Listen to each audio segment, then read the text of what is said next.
do you presence yourself? Is it your breath? Is it your body intelligence? Is it our collective intention of metta to make sure it feels good to give, loving kindness for ourselves, making sure it feels good to receive, loving kindness for our partner?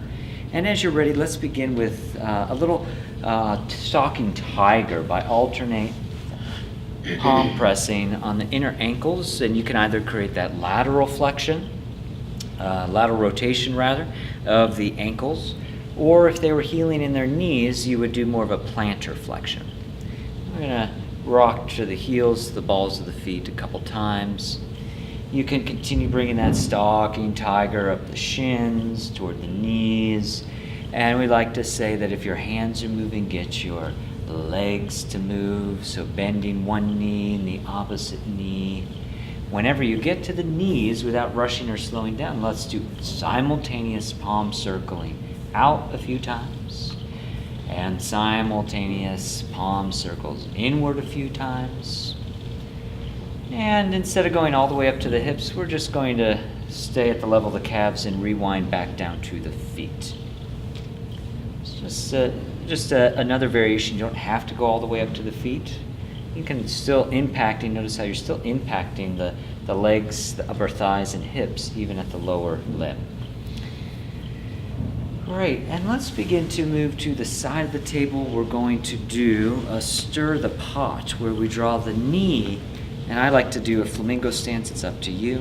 And you can always traction the knee away from the hip if there's flipping in the inguinal crease. And we're gonna make some nice, big, luxurious circles, about 3 or more times one way. Can you get the glute up and off the table? About 3 or 4 rotations the other way. And Jasmine, if you use your other knee, you'll find your belly button is gonna be facing your work, and it might be a little easier for you. Check that out. Yeah. And then we're gonna open up into a hip opener 1. So this is where we place the foot into our outer hip crease, taking a lunging stance. If you know they're already pretty flexible, bring their hand and arm next to their head. Partner inhales, one hand on their bent knee, one hand on the straight thigh. And then exhale, lunge forward without leaning your head forward or your chest forward. Bring the knee toward the armpit. 90% effort, only about 10% on that straight leg. Inhale back off, and then exhale as you find their next out breath. Can you use more of your legs and less of your upper body? You can make your hand palm pressing up that straight leg as you rock in and rock out. About 3 positions on the leg. You could always add more or subtract. And the nickname for this one is, anybody remember? Yeah, look, ma, no hands. Yeah, so see if you can do this without jutting your head forward. Can you feel a slight back bend in your body? And remember, about 90% of it is in the lunging legs rather than what your arms and shoulders are doing. Let's take this to a hamstring pump. And so knee over the hip, support the foot, partner inhales. You can put your hand on the side of the knee or thigh. Exhale, move up and over for light. Inhale back off. You don't have to come all the way out, but a little. Give the body a rest. Exhale for medium.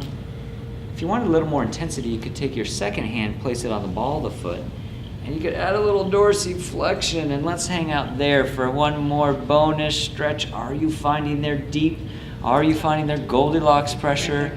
And can you change one thing to make this easier? And we're going to release here. Support the knee, support the foot. Let's do lean and twist. So your inside hand supports the heel. Your outside hand cup supports the inner arch.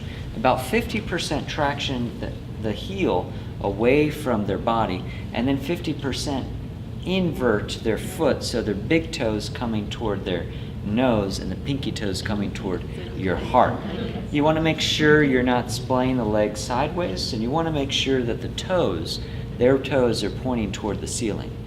We can switch our grip, so now the outside hand supports the heel, inside hand holds the outer arch, and now we're going for E version, bringing their pinky toe up toward their ear. You can work up and down that outer blade of the foot. You're gently pressing the heel of your palm into the top of their foot to accentuate that eversion. And then, how about some hot potatoes? So gentle traction without vice gripping. You don't want to kill this inner malleolus. Woggle, woggle, woggle, and drop it like it's hot. Partners, notice left and right body. Let's support the foot first. Stir the pot again. We're going to support under the knee. We're going to support under the heel, and maybe a flamingo stance if you would like to see how far that range of motion can go. Trying to open that SI joint. Trying the other direction. And this third one is going to open us up into a stretch hip opener 1. Outside hand supports the knee. Inside hand is going to support the opposite leg. Our partner is going to inhale. As they exhale, bend your front lunging knee as you bring their knee toward their shoulder. Opposite hand palm presses the thigh. Inhale, back off. Find another spot on that thigh. Exhale, lunge forward. Let's take a couple more like this. Rhythmic rocking. Finding easy breath, not forcing, not rushing. And you don't have to direct the breath all the time, but we direct the breath whenever we're either doing a dynamic stretch or when we want to add a stretch and a compression or a massage technique. So now we're going to do a nice hamstring pump by bringing the knee to float right above the hip crease or the hip, and we're going to ask our partner to inhale as we support the ankle. As they exhale, we go for light up and over that same side foot. Inhale, back off. You can support the side of the knee or the hip. Medium, or if you'd like throughout, you can also support the ball of the foot. And this adds a little dorsiflexion, a little more intensity. So make sure you're not overreaching and rounding, but bring your body closest to the work. Hold here for a bonus. And you don't have to keep that knee straight. Don't hyperextend the knee. They'll still, I promise, they'll still feel a nice hamstring stretch. When that feels complete, we're going to bring the leg back to neutral without snapping the leg straight.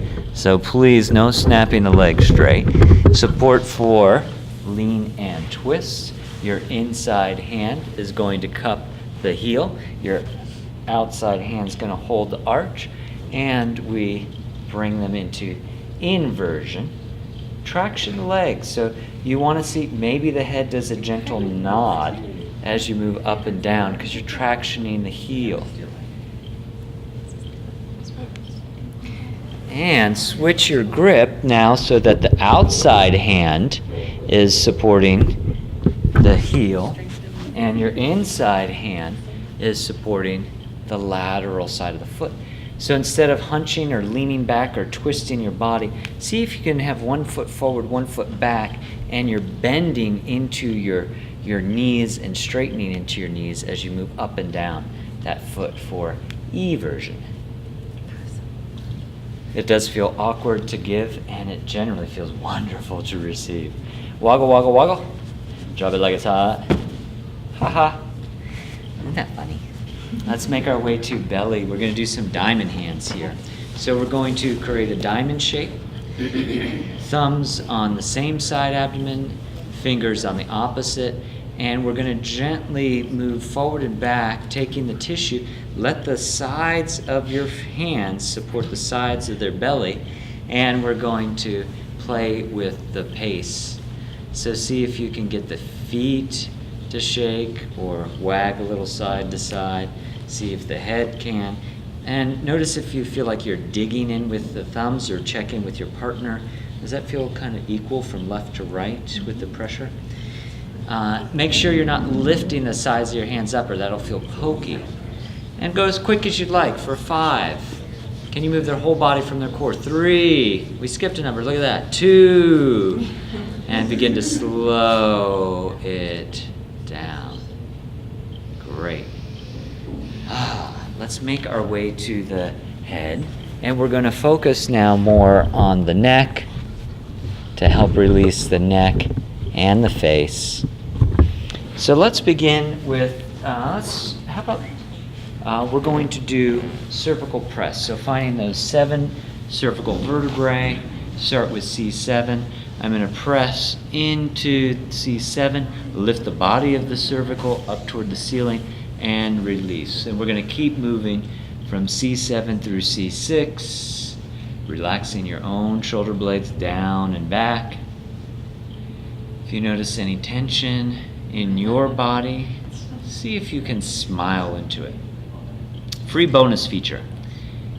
Whenever you're practicing body work or any time in your life you'd like to add a bonus feature, try smiling. Is this supposed to hurt? No, nothing's supposed to hurt. So you might need to back off, or let me come by and see.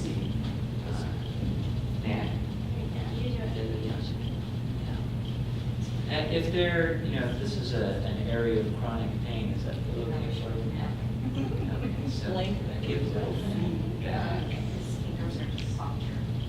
So think of letting your fingers, I love that feedback, be very, very soft. So, think soft muscles and strong bones as you practice this. And then once we get to the scalp, and probably we're about there, we're going to do those neck figure 8s where we support under the occiput. And we're going to traction the head like you're moving the turtle out of its shell. And then we go ear to shoulder. Just range of motion first set. Keep the nose to the ceiling. Then chin to shoulder. Keep traction the head away from the chest. Bring the nose back through midline. Keep traction the head away from the chest. Ear to opposite shoulder. Range of motion. You're not forcing, not stretching yet. Chin to shoulder. Just helping wake up. All those facet joints are synovial fluid joints. The spinal column is made up of both cartilaginous joints. For your second set, and synovial joints, try a light stretch, ear to shoulder, nose faces the ceiling, and then chin to shoulder, light stretch. See if you can do anything in your body to relax your shoulders, your face, your neck to make it easier. Ear to opposite shoulder, nose faces the ceiling, traction the head away from the chest, chin to shoulder. And one more time each side. Maybe for the deepest that you go, it's more like a medium stretch. Ear to shoulder, chin to shoulder. Notice the difference between stretching the head away from the chest and just moving the head. You get a lot more space, a lot more relief and release when you traction the head away from the chest. Now we're going to do something that might seem counterintuitive after compressing and tractioning rather. After tractioning the head away from the neck, now we're going to push it in. But we're going to use super, super gentle pressure. So the heels of your palm on the parietal bones, and you're going to gently begin to press into the tops of the head. And only so much gentle vertical vibration that you can begin to see a little bouncing in through the lower torso, the thighs, maybe even the toes wave forward and back. Make sure you're not lifting the heels of your palms up and thrashing on the top of the head. And would anybody like to see or feel this? Yeah, coming over. Anybody else? Or I could put my hands on yours, or do you want me to? Yeah. So, Okay. there it is. Yeah. Anybody else? Easy. Okay. Easy. Yeah. So just let there be more contact with yourself. Okay? Yeah. Let there be more contact with your hand. Yeah. Let your fingers be soft. Yes. Yeah. And instead of moving your lower core, better, and then softer. You don't even need to use that much. There. See, they're still moving. Yeah. How's that feel? Yeah. Surprising how good that feels, huh, clients? Yeah. Yeah. Let's do the arm cradle, and then we'll finish up with some classic Thai face massage. So if they have very long hair, or, could you take your earrings off? If they're wearing earrings, you don't want to do this, or you want them to move their hair out of the way, or take the earrings off. Can I help you? No.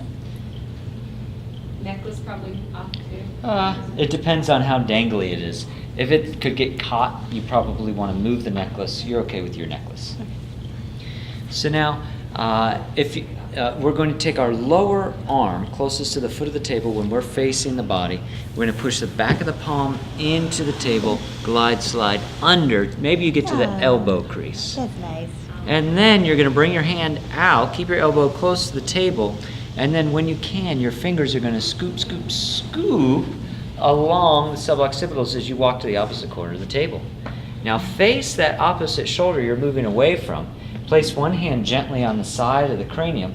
Place your other palm on the opposite shoulder. Keep the hand on the head gentle, but firmly stretch that shoulder down and away from the ear. Let's try that on the other side. So starting with now your lower arm, closest to the foot of the table, goes underneath the neck, underneath the head.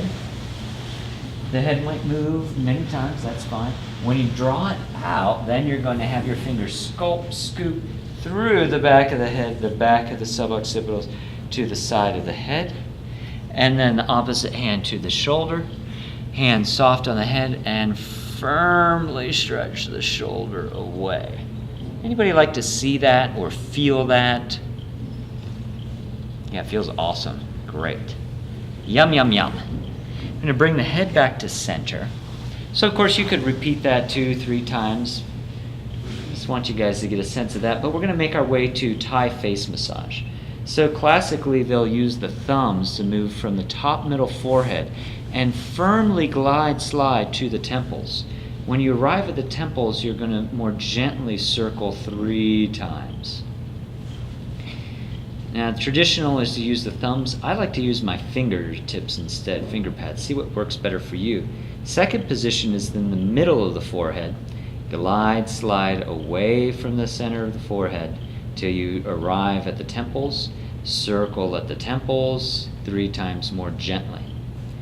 You can use quite a bit of pressure on frontalis. It feels really good to clear out the windshield of perception. So start between the brows for your third position on the lowest aspect of the forehead. Make sure you're not folding over the eyelids. Some clients might be wearing contacts. You don't want to disrupt that. And then when you get to the temples, more gently circle 3 times. Now we're going to move to the top bridge of the nose. You could use your fingers or traditional as the thumbs, and we're going to glide slide down the upper bridge of the nose above the cheekbones, firmly moving out lateral to the front of the ear canal. Don't go all the way into the ear canal, but just to the TMJ. And then we're going to circle 3 times on the TMJ, more lightly. Now begin on the lower bridge of the nose. Don't close their nostrils, but firmly glide, slide below, this time the zygoma, the cheekbones. And then we make our way again up to the TMJ, just in front of the ear canal. Circle more gently on the joint 3 times. Now take your peace fingers, your index and middle finger. Index is above the lip, middle finger below the lip. Firmly glide, slide here. Maybe you create a funny face, keep yourself entertained, and then draw a second smile as you continue now to the sides of the jaw and nice finger circles through masseter. Oh, yeah. And keep moving up the length of masseter from the angle of the jaw to TMJ, and we're going to circle 3 times there. And then last position from the front of the face, I like to use my fingers and my thumb, and I'm going to be above and below the jawline, starting at the tip of the chin, moving along the mandible, the jawline. And here again, an opportunity to trace a second bonus smile for your partner, for you, and circling up masseter muscles again. Cautious the parotid glands are there. You don't want to squeeze over the parotid glands close to the angle of the jaw. Circle all the way up to the TMJ. Let's bring those finger circles then into temporalis, into the hair. Nice firm circles here. Notice your own jaw, your own face. Can you soften your shoulders or anywhere you might be holding unnecessary tension in your body? You could bring those finger circles to the nape of the neck, to the suboccipitals. Circling into suboccipitals. You could be simultaneously finger circular friction, or alternating one hand and then the other hand. And then bring those circles one more time into the hair and shampoo the hair. More vigorous, less pressure. And we want to bring their awareness, activate a little more so they can be alert enough to work on you. So wakey, wakey, eggs and bakey. And whenever that feels complete, maybe finding a closing contact, you could ground at the feet, or maybe use one of those points at the crown or at the third eye to just hold for about 3 deep breaths, letting go of whatever just happened or didn't happen. Setting that intention that this is over. This will never happen again in quite the same configuration. You let go of anything that's not yours and invite that same intention that your partner let go of anything that doesn't serve their highest and best.